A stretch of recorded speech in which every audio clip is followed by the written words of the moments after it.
this offense around you? Yeah, I mean they're doing a good job. Obviously they had a big win last week. Hit on all cylinders. Really ran the ball extremely well. But Marv did some really good things. He showed off his arm strength. Some of the things that made him a top recruit coming out of high school. And we have our hands full. But we like again the chances.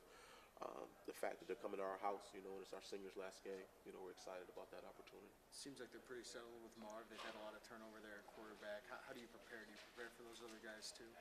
Yeah, well, Marv doesn't run quite as much as the other guys, but I know they'll have a package for him. So I think we got to recognize who's in the game, But obviously with Marv in there, we respect his arm strength and his decision making.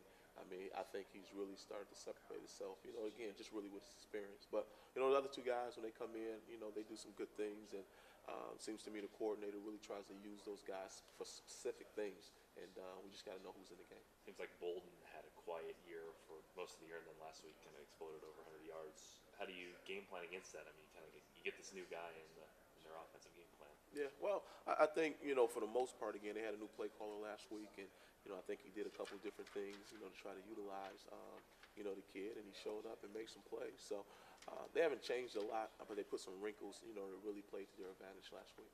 Looked like they used a lot of outside runs against Iowa, get Bolden to the outside. Just talk about some of the keys you'll be looking at for those outside runs. Well, we got to be able to protect our edges. I mean, that's really what it comes down to. The Mike Buchanans of the world. Any of our ends that's out there, they got to do a great job of setting the edge and, allowing our young linebackers to feel inside out. And Ashanti has to be big, being able to protect the second level. So the key will be those guys really protecting our edges and making sure we force the ball back inside to Glenn and, those guys. Another week without Jonathan.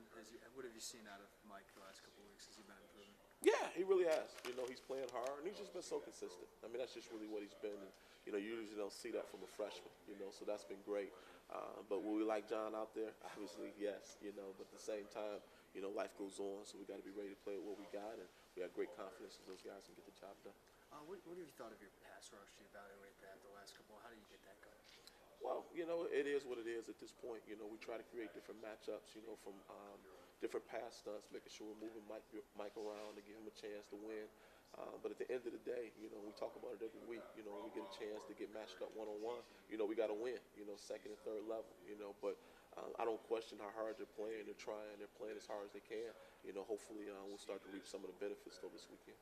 Looks like the coverage is kind of stabilized for you. Getting guys like Supo back out there, Hawthorne back to 100%.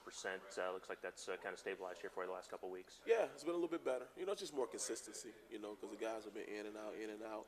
And Terry is rounded into form. I think he's as healthy as he's been all year.